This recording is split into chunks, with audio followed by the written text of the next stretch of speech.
Bismillah. Bismillahirrahmanirrahim. Assalamualaikum warahmatullahi wabarakatuh. Yang kami hormati Ibu Kepala Badan BPSDM Provinsi Sulawesi Tengah, Ibu Dr. Anda Nopalina MM, dan Ibu Saminah Galai yang pada pagi hari ini bertindak sebagai mentor. Terima kasih atas kehadirannya, Bu, untuk mendampingi Siti Nursia binti Maming yang akan memaparkan hasil aktualisasinya selama kurang lebih 1 bulan di rumah sakit. Baik, waktu dan tempat saya persilakan Ibu Siti Nursia untuk memaparkan hasil aktualisasinya. Disilakan. Baik, terima kasih Bu. Izin share screen.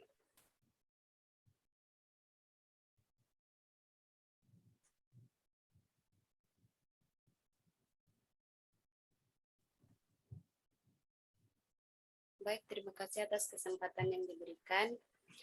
Bismillahirrahmanirrahim. Assalamualaikum warahmatullahi wabarakatuh. Perkenalkan, nama saya Siti Nursia binti Maming. Sekarang saya bekerja pada instansi RSUD Morowali sebagai bidan ahli pertama. Pada kesempatan ini saya akan memaparkan laporan aktualisasi saya yang berjudul upaya meningkatkan pemahaman pasien tentang alat kontrasepsi dalam rahim melalui media edukasi di ruang IGD Ponek RSUD Morowali. Selama kurang lebih 10 bulan bekerja di rumah sakit Morowali ini, saya menemukan isu atau core isu yang harus dicarikan solusinya, yaitu kurangnya pemahaman pasien tentang alat kontrasepsi dalam rahim atau biasa disebut IUD di ruang IGD Ponek RSUD Morowali.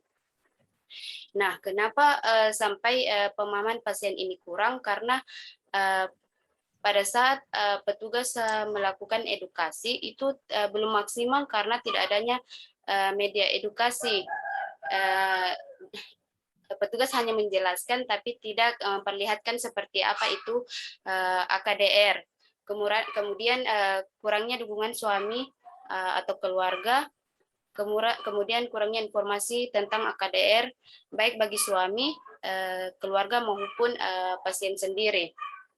Nah, sehingga dari kondisi tersebut saya menemukan ide gagasan, yaitu upaya meningkatkan pemahaman pasien tentang alat kontrasepsi dalam rahim di ruang IGD Ponek RSUD Morowali. Dari ide gagasan ini saya sangat mengharapkan pasien mampu memahami apa yang tentang AKDR dan mau untuk menjadi akseptor AKDR sehingga pasien dapat mengatur jarak kehamilan dan kejadian seperti perdarahan dapat dihindari. Adapun media yang saya gunakan pada saat melakukan sosialisasi yaitu ada leaflet, banner, dan video. Nah, untuk proses agar ide gagasan ini terlaksana atau berjalan sesuai harapan bersama, maka saya melakukan 4 kegiatan, di mana setiap kegiatan memiliki tahapan sendiri.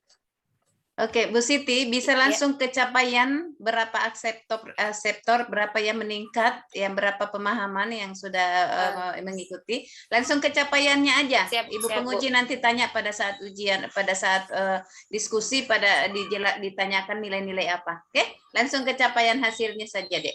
Siap, Bu. Adapun evaluasi yang saya dapatkan dari kegiatan ini adalah jumlah pasien atau rata-rata pasien yang masih di ruang IGD Ponek setiap bulannya itu sekitar kurang lebih 100 orang pasien dengan diagnosa dan kondisi pasien yang berbeda-beda. Nah, ada kegiatan sosialisasi itu saya mulai dari tanggal 13 sampai 23 November 2021. Dalam tanggal tersebut sebanyak 50 pasien yang masuk dan yang dapat saya berikan edukasi melalui media edukasi ini adalah sebanyak 24 orang, dan dengan alasan diagnosa dan keadaan pasien yang berbeda-beda. Misalnya ada pasien yang datang kesakitan dan perlu tindakan operatif atau operasi dengan segera, maka pasien itu saya tidak lakukan edukasi, Bu. Kemudian dari 24 orang ini saya melakukan umpan balik, bertanya kembali tentang AKDR tersebut menggunakan daftar tilik pemahaman pasien. Nah, dari 24 ini ada 21 orang yang paham tentang AKDR tersebut dan 3 orang belum paham karena alasan berbagai faktor. Nah, kemudian dari 21 orang ini sebanyak 15 orang pasien yang setuju atau untuk menjadi akseptor KB atau menandatangani lembar inform konsen, di mana lembar inform konsen ini sudah ada pada status pasien. Kemudian 6 orang pasien lainnya walaupun sudah memahami tentang AKDR tersebut, namun tetap menolak untuk menjadi akseptor AKDR atau IUD karena lebih memilih alat kontrasepsi lain karena sudah merasa cocok. Nah, dari 21 orang yang sudah paham ini, saya dapat mengukur tingkat keberhasilan kegiatan saya karena lebih dari 50% pasien yang setuju untuk menjadi akseptor KB, yaitu sebanyak 15 orang. Itu saja, Bu.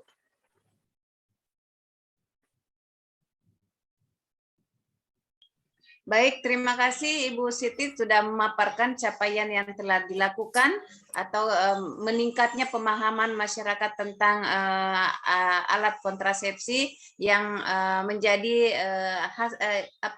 core isu yang Anda angkat di dalam aktualisasi ini. Kita langsung ke Ibu Mentor. Ibu Mentor silakan memberikan penguatan dengan apa capaian yang telah dilakukan oleh Ibu Siti Nursia. Waktu dan tempat disilahkan, Bu. Baik, terima kasih. Assalamualaikum warahmatullahi wabarakatuh. Waalaikumsalam warahmatullahi wabarakatuh. Yang saya hormati Ibu Dr. Anda Novalina MM sebagai penguji, yang saya hormati Ibu Agustina SH MSI sebagai pembimbing, kemudian saya hormati Ibu Emilia Alamora SOS MH sebagai host, dan yang saya banggakan Saudari Siti Nursia BT Mamik SST yang sudah melaksanakan rancangan aktualisasinya. Baik, terkait dengan isu yang telah diangkat dari Saudari Siti Nursia ini, memang seperti yang kami katakan pada awal rancangan lalu bahwa memang masalah pemahaman keluarga pasien tentang pemakaian alat kontrasepsi dalam rahim ini kalau di RSUD Morowali itu masih banyak yang belum perlu memahami, sehingga untuk kegiatan dari Saudari Siti Nursia ini selama 1 bulan kemarin sudah koordinasi bahwa memang tidak semudah itu untuk merubah atau mengubah pola pikir dari keluarga maupun pasien itu sendiri. Kadang juga bisa dikaitkan dengan kepercayaan setiap orang yang masih memikirkan bahwa memakai AKDR itu adalah tidak bisa, atau ada juga mungkin kepercayaan khusus seperti itu. Nah, dari hasil capaian ini memang kalau saya melihat memang Saudari Siti Nursia sudah bekerja keras dengan segala macam cara, dan saya mengharapkan bahwa dengan kegiatan ini jangan hanya sampai di sini saja karena pada saat aktualisasi. Nah, Saudari Siti ini kan sudah bekerja di ruang kamar bersalin, itu tempatnya di mana kita harus memberikan edukasi persiapan pada pasien yang akan melahirkan atau operasi SC seperti itu. Jadi kami harapkan agar kegiatan ini berlangsung seterusnya. Jangan cuma sampai pada saat kegiatan ini, seperti itu, Bu. Ya, terima kasih. Baik, Assalamualaikum warahmatullahi wabarakatuh. Waalaikumsalam warahmatullahi wabarakatuh. Terima kasih Ibu Mentor atas penguatannya. Kita langsung ke Ibu Penguji, Ibu Kepala Badan BPSDM Provinsi Sulawesi Tengah. Waktu dan tempat disilahkan, Bu. Ya, baik. Terima kasih. Assalamualaikum warahmatullahi wabarakatuh. Yang saya hormati Bu Samina selaku mentor, yang saya hormati Bu Agustina selaku coach, dan Ibu Siti Nursia beserta Latsar yang kita banggakan. Terima kasih sudah menyelesaikan aksi aktualisasinya ya terkait dengan peningkatan pemahaman pasien terhadap penggunaan alat kontrasepsi dalam rahim AKDR. Ya. Ini tadinya di ruang IGD ya, ininya. Sekarang sudah pindah tugas di ruang bersalin gitu. Tidak Bu, itu digabung dia ruangannya, untuk sementara ini digabung ruangannya. Di IGD dengan ruang Iya, bersalinnya iya, gabung. Oh iya, karena memang dia habis dari IGD pasti mau iya, bersalin kan. iya Bu. Nggak ada orang masuk IGD sakit perut mau melahirkan udah masanya terus pulang gitu. Pasti dia lanjutkan melahirkan ya Iya Bu, di siap. rumah sakit. Dia masuk IGD karena sakit sudah gitu, udah enak sakitnya saya mau melahirkan di dukun aja deh gitu. Nggak ada ya. Iya Bu. Di sana udah ini ya, ada lagi ya kasus apa jumlah melahirkan di dukun atau masih ada dukun terlatih sekarang? Kalau di desa ada Bu, Masih ada masih ya. ada, Oh, iya. oke. Tapi sudah tidak banyak Bu. Ya. Ya baik, ke Siti. Tadi kan selain meningkatnya pemahaman pasien terhadap penggunaan alat kontrasepsi dalam rahim, pengen tahu juga apakah ada manfaat lain gitu. Adakah perubahan perilaku mereka atau apa gitu, sehingga akhirnya memilih gitu, memilih alat kontrasepsi dalam rahim ini sebagai pilihan berkontrasepsi. Gimana, ada perubahan nggak? Untuk perubahannya itu saja Bu, dia lebih tahu tentang AKDR tersebut. Jadi kalau dia kembali ke masyarakat itu dia bisa jelasin kembali, karena AKDR ini masih banyak mitos-mitosnya. Kalau bagaimana cara kerjanya itu, seperti apa AKDR itu di masyarakat. Maksud saya gini, waktu dia diberikan pemahaman terus dia melahirkan tuh, adakah korelasinya gitu dari pemberian pemahaman tadi kepada pilihannya dia gitu? Karena dia udah paham, dia langsung oke deh, bidan Siti bidan ya? Iya Bu. Oke bidan Siti, saya kemarin kan udah paham tuh. Iya. Karena saya kemarin sudah diberikan pemahaman sama Bu Siti, dan saya pilihan kontrasepsinya AKDR aja. Ada yang gitu enggak? Atau walaupun udah ngerti tetap aja takut? Masih ada Bu, masih ada, karena dari itu berapa orang masih ada yang memang menolak, tetap menolak, karena itu masih dari orang tuanya masih percaya dengan mitos-mitos itu, masih susah untuk dirubah pemikirannya. Tapi ada yang ini, ada berapa orang yang setelah diberikan pemahaman memilih AKDR? Itu saya lakukan edukasi sebanyak 24 orang, nah 15 orang yang memilih, 6 orang menolak. Iya Bu. Oke. Memangnya AKDR ini kenapa sih harus AKDR ini yang Siti pilih waktu itu? Karena AKDR ini pasien yang masuk itu, misalnya yang mau lakukan SC toh Ibu, mau melakukan SC itu apa itu SC? operasi Bu, melakukan operasi itu sangat dianjurkan untuk menggunakan AKDR, karena setelah lahir plasenta langsung dipasang sebelum ditutup kandungannya Bu, sebelum dijahit. Itu pasangnya lewat atas perut yang dijahit itu? Iya, kalau untuk operasi Bu. Kalau untuk lahir normal, setelah lahir plasenta efektifnya dipasang itu setelah lahir plasenta Bu, sangat efektif. Kalau karena operasi, masih iya Bu. Kalau lahir normal? Setelah lahir plasenta dipasang Bu, karena masih terbuka porsio, jadi sangat efektif dipasang AKDR pada saat itu Bu.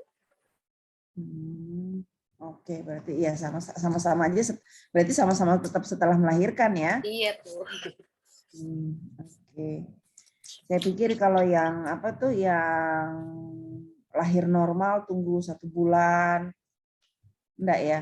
Langsung Bisa pasang juga Bu, juga. tapi lebih efektif karena langsung pasang. Iya, biasanya ada yang gagal karena memang dia katanya menyusui tidak apa namanya? Dia menyusui jadi bisa tidak jadi kehamilannya, tapi ternyata apa yang terjadi biasanya sebelum cukup 1 tahun sudah hamil lagi Bu. Jadi sebaiknya diberikan edukasi memang sebelum dia pulang. Begitu, Bu. Oke. Tapi itu alat-alat kontrasepsi ada kelebihan dan kekurangannya masing-masing atau semuanya punya kelebihan gitu saja? Oh ada Bu, ada kelebihan dan kekurangannya. Untuk keuntungannya itu lebih efektif karena jangka panjang dia Bu. Kayak orang yang operasi kan sudah iya. Kalau operasi kan kayak harus sembuh dulu baru bisa hamil lagi begitu. Jadi dia jangka panjang, kemudian tidak berpengaruh pada pemberian ASI kepada ibu kepada Kalau yang anaknya. lain ada pengaruhnya ya? Iya, Bu. Oh, oke. Iya, banyak mitos sih. Ada yang bilang apa tuh kalau minum pil tumbuh flek-flek, Iya, macam-macam. Bu. Karena Untung ini aja dia saya udah tua, Bu. Jadi udah enggak pusing lagi dengan alat kontrasepsi. iya, Bu. Karena ini IUD, Bu, Saya kira- dia tidak non hormonal. Jadi tidak mengganggu hormonal seseorang. Kalau yang KB-KB lain itu ada hormonalnya, Bu. Oke, ilmu udah makin berkembang ya. Zaman dulu Iya, juga Bu. kita nggak pernah dikasih tahu. Kalau dulu nggak pernah dikasih tahu, tiba-tiba dokter udah pasang aja gitu. Oh. Zaman dulu ya, pelanggaran HAM kayaknya dulu itu. Mbak Agustina ya. Tahu-tahu udah dikasih tahu, Ibu udah dipasang KB ya tadi. Oh iya, Oh, ya gitu. sudah. Begitu dulu. Baik, saya kira itu saja ya, Siti ya. Ya, Bu. Nilai-nilai tadi saya kira sudah cukup jelas buat saya. Yang lainnya mudah-mudahan ini cara-cara kerja seperti ini dilakukan terus ya. Bagaimana mencari solusi terhadap setiap masalah yang ditemukan di tempat kerja. Ya, jadi jangan apa tuh, jangan pasif gitu. Jadi lihat masalah cari solusi, Ya. lihat masalah cari solusi gitu ya. Seperti itu, dan harus kreatif ya. Ya, Bu. Jangan nanti disuruh, jangan nanti diperintah gitu. Ya, kalau menemukan masalah, menemukan solusinya, kebetulan pimpinan kita belum bisa melihat ya masalahnya, sampaikan, Ibu tadi saya ada lihat masalah begini. Kita di tempat kerja kita ini ada masalah ini. Gimana kalau kita lakukan ini? Menurut Ibu gimana? Nah, kayak gitu ya. Ya, Bu. Oke, saya kira itu saja. Terima kasih, sukses buat Bidan Siti. Wassalamualaikum warahmatullahi wabarakatuh. Waalaikumsalam warahmatullahi Terima wabarakatuh. kasih, Bu. Iya, baik. Terima kasih Ibu Kaban. Beberapa tadi arahan untuk Saudara Siti, dan saya yakin di dalam proses kegiatan kita ini kita semua dapat belajar dari semua proses ini, kita dapat belajar. Termasuk apa yang disampaikan Bu Siti adalah hal awam bagi kita, sehingga kita bisa menularkan ke anak-anak cucu kita, karena kalau untuk kita sudah tidak. Iya, baik. Insya Allah akan menjadi berkah dalam kehidupan Ibu Siti, dan jadikanlah nilai-nilai dasar ini, nilai dasar ASN ini sebagai habits di dalam melaksanakan tugas Anda sebagai aparatur sipil negara yang baru memulai karir, sehingga menjadi kita adalah bagian dari ASN yang betul-betul berintegritas, ya kan, bersinergi dan bisa melakukan yang terbaik untuk bangsa kita. Terima kasih Ibu Mentor atas waktunya, dan akhir kata saya ucapkan billahi taufiq wal hidayah. Wassalamualaikum warahmatullahi wabarakatuh. Saya kembalikan ke Ibu host.